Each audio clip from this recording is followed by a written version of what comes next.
Founded in 1999 by Jason Burks, Retrospec Films is Oklahoma's largest turnkey production company of its kind. On this podcast, we will discuss the pursuit of creating things and the problems we solve by digging up projects from across the last 20 years and giving you a glimpse behind the scenes where the magic happens. You are listening to Retrospec Films from the Archives. Hey everybody, thanks for joining us on Retrospect from the Archives, where we dig up projects from the past and talk about the different problems that we solved and all the creative solutions and things that we came up with in the process. Joining me today, we have Adam Vigil, director, cinematographer, editor, storyteller. Adam, would you like to introduce yourself? I think you just did, but yeah, I'm all of those things and happy to be here.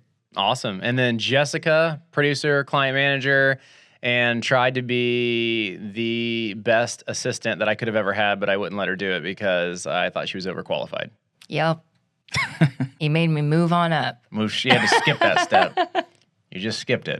I just skipped it. Just skipped it. Well, today we're super excited to talk about a very, very important, I guess you could say client, but a nonprofit that we do work for voluntarily and have for over a decade. Little Lighthouse, which I think we've done previous podcasts on Little Lighthouse. Today, we are going to talk about a specific project that we just did that just showed at one of their biggest fundraising banquets of the year, the Garden Party. So a little background on Little Lighthouse, and then we can talk about this project. So Little Lighthouse is a school for kids with special needs. They're mostly from birth to age 5 usually. They're located over on 36th and Harvard. 4th? 6th? Or 36th and Yale. 36th and yeah, Yale. Yeah, I knew that 36th part. and Yale, yeah. And they had a new building in the last couple of years. It's a really cool school, and it's a really great collection of amazing people. One of the best organizations I've ever known. I started doing work for them probably 13, 14, 15 years ago. Since then, I'm now on the board, which is kind of cool. And but here most recently, actually, I haven't been personally involved in the creation of the videos. I've just been, as a company, we've done them and volunteered them. And sometimes I'm liaisoning ideas and objectives, being on the board and talking with the executive director. But this most recent one, Adam created and Jessica produced. And you were on the shoots. Mm-hmm. You worked on them. And Adam, I don't know if you shot or did you just direct or? Both, yeah. A little bit of shooting and directing. So that's a lot of background info. Let me talk just real briefly, like 30 seconds about what we wanted, and then I want to hand it off to you, Adam, and get some of your feelings, and then we'll chime over with you, Jess. So what we were trying to do with the video this year, is tell the story, right, of Little Lighthouse. We're always trying to do that. And we're always trying to inspire and encourage and excite people. But beyond that, specifically this year, we wanted to show how many different professionals work at Little Lighthouse and contribute to the great well-being of these kids and really teaching them and bringing them along. And so that was one of the big objectives, is how do we show all the different professionals that are involved in working with these kids. So we selected a singular kid. It was Baylor, and probably would be smart before we dig deep. Let's show just a little bit of that, just so you can fill some of that video.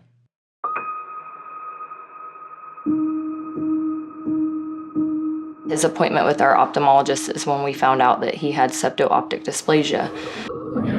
They kind of were telling us, okay, I'm a doctor, I'm not God, but there's no optic nerve there, and we can't stimulate that. So you're just gonna have a blind child, is what they told us.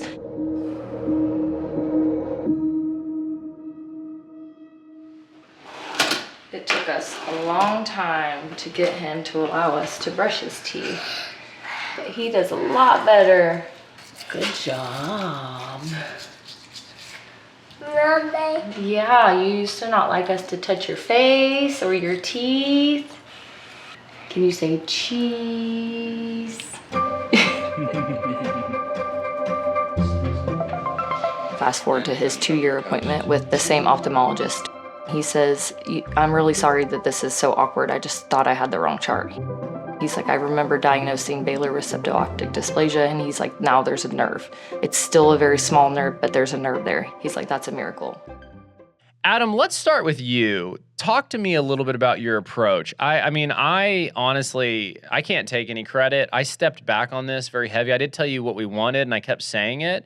And I think you did such a great job doing what you wanted to do as a filmmaker, but still doing what was needed. Like, that was nice because the first proof I watched, I was crying and I was like, I don't have any changes. And that's an amazing feeling to have. I was sitting in the Atlanta airport in the American Express lounge with my headphones on, and I was like crying, and I was just kind of looking down. I was like, that's exactly what this needs to feel like, which was awesome. So Adam, why don't you tell us, now that we fixed the lighting, if you've noticed the lighting change, not a big deal. We care about lighting here. Talk a little bit about your process on this video. Yeah, so the first thing I did was kind of look at what we had to shoot. So I knew that there would be interviews. We wanted some sort of in the field, I don't know what you'd call it, like verite stuff where they're kind of walking and talking and doing things while they're giving sound bites. And then also just some more art directed or stylized shots, really specific things. So I kind of gathered all those pieces on paper, made a shot list, and then got with Jess and said, like, when could we do this? And like, what would make sense to maybe shoot all the interviews in, X amount of days, and then go film with the family for X amount of days. And then obviously time to edit too was really important. So I put together this little sort of like a director's production book that I gave to each member of the crew. And when really, like, the point of that was maybe just like 3 or 4 pages, but it showed sort of a mood board of like what I wanted the visuals to look like and the lighting to look like. So I could just hand that to Garber, who was our gaffer on that, and be like, when we're in the house, we're going to make it look like this. And when we're in the interviews, we're going to make them look like this. In the classrooms, all that stuff. And then I also had a little write-up in there of like the creative. So at the point of doing all of that is just at a glance, they can know exactly what I'm thinking. And I don't have to kind of explain it every little setup, because they can kind of make their own creative choices on how to light stuff or how to shoot stuff. But they already know when we kind of split up and get B-roll, it's going to look like this. It needs to kind of have this feel to it, so they can kind of use their own creativity, but still kind of do like what my vision was, instead of having to kind of, say that over and over again on set or to the client or to whoever. So putting that little book together was my first thing.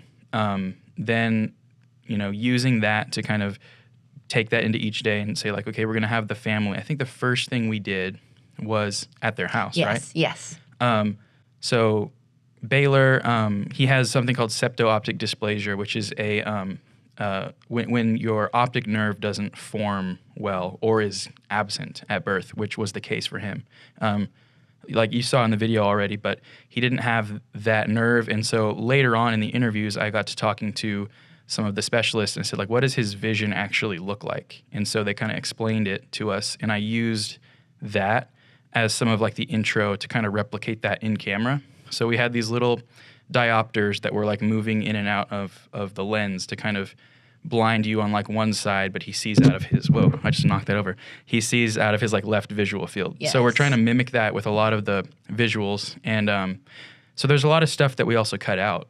My first proof of this was about 30 minutes. And that was like following his family he had like water therapy and like was swimming with these special therapists and doing all these things that we just didn't have time to show in this, because we wanted it to be like for the event, like less than 10 minutes. So we had a lot put together. And then also, like Jason said, one of the big themes of that was to kind of show the army that Little Lighthouse has of specialists, of teachers, administrative team, and volunteers. So it was, I think, 15 plus interviews that we had to schedule throughout the course of, a month or two. Just sitting down, hearing each person's sort of side of their experience with Baylor throughout the years, and then kind of how showing all of that in the edit of how they come together and influence every kid, but specifically Baylor. And so we're kind of using Baylor's story as kind of the stand-in for any kid, and how every member of the Little Lighthouse community comes and they have a really good influence on the family, on the community. And so all of that was kind of put together in the video you saw. It's kind of the background of it. But Jess produced a lot of it and gathered all those interviews, all the times we went into the family's house, and all these little dropped in on these other places, other therapists' offices and stuff like that. So yeah, it was a fun project to work on. Jess, why don't you tell us a little bit about the producing of Little Lighthouse stuff, and is there anything unique, different working on something, A, when it's volunteer, B, you're dealing with very personal things as well. It's really special because it's not just a project that you walk away from and you think, okay, we did that. You actually have a feeling in your heart, after it. That was something special. Like when we were there filming, there was this little girl, Kimber, and she's such a sweetheart. She just decided that I was her person that day. So like you leave Little Lighthouse shoots, always it leaves an impression on your heart. So I feel that that's one thing that makes it unique, but also everyone that works there, all of the kids, all of the teachers, everyone there is so special, and they are the nicest people on the planet. And they just make you feel like you can get in there. You're not overstepping if you're filming. We told them, you can kick us out at any time. And Kyla, Baylor's teacher, she's just so amazing. And she's like, I'm not going to kick you out. You guys are awesome. So just every single teacher that's there is amazing. Georgia, Molly, just everyone. So that kind of makes it unique also, because on the client management side, I get to work with them on that too, to schedule things, which I know kind of a producer does. So I'm kind of two people in one, but yeah, that kind of makes it unique. Talk a little bit, obviously it's every day for you, but a lot of the people that watch this podcast, they don't work in film production, so they don't really understand what we do. Talk just a little bit about the logistical aspects of scheduling something like this. And I think what I am leaning into is like, there's times that are good and times that are bad, and you kind of have to be available and ready to capture the shot when the shot might happen, especially with some of these kids, right? Oh, yeah. Like I know you guys went, or I think one of you, I know you probably went on that Saturday morning to get those shots of Baylor running and all that. And it's like, you can't really schedule the kids around us. We got to schedule us around the kids. Right. Scheduling was kind of easy and kind of hard, because if we had to be at the school, it was great. But like making plans with Baylor's mom, making sure that we get there right at 7 because he wakes up at 7:15, I think is what it was, or maybe it was 6. I don't remember. But, just making sure that we were there, and he had woken up right as we got there. So having our cameras ready. And then he had the aquatic therapy and then another therapy, like vision therapy on Friday. And so planning to make sure that we were there for that, and mini laps, and making sure the interviews, we had 15, like Adam said, and we had to schedule that. All of those didn't happen in one day. I think they were across 3 different days. And then 2 days were back to back. And then there was another day that was 3 weeks from that. So just keeping all of that in my mind and then putting it on paper and making sure that the team knows and that our client knows, that his mom knows, getting it cleared by where he goes to the therapy, that we can actually be there and film. Like there's a lot of things that go into it. I like having all of those things in my brain and making them happen. So yeah, that's awesome. So Adam, just coming over to post and then kind of bringing us to a close, talk a little bit about some of your theoretics behind the edit. You talked a lot about your approach to the shooting and the directing, but editorially, I guess my own dissection, I felt like it had a nice pattern, kind of a good rhythm of changing mechanics to keep attention, if that makes sense, from the beginning into the live audio on camera, a little less predictable, into a little bit of interview, and then interview kind of held from that point mostly. But I know you normally have an approach that you're planning in editing. Yeah, and a lot of that was kind of decided before we shot. I like to, when I edit something or when I'm shooting something that I know I'm gonna be the editor on, I like to kind of edit it on paper before we shoot it so that we're going out and kind of getting those pieces. So editorially, like you said, I wanted it to have sort of that dynamic range of like, there's the sit down interviews, there's the in the field stuff, and then there's kind of this quick 30-second intro where we kind of get his story first. Mm-hmm. And so I knew one of the things, we wanted to make it feel a little bit different than some of the things we've done in the past. And so I was kind of watching some of the stuff. A lot of it is stuff I've done where we kind of tell the story and it follows a similar editorial pattern of like there's the child's story, and then they find Little Lighthouse, and then it's like, now here's how they're doing. And we kind of do that too, but I wanted to kind of alter that a little bit, where I get his story and his like recovery like out of the way very quickly. So we have this idea of everything Baylor and his family have been through, and then we see his Little Lighthouse journey.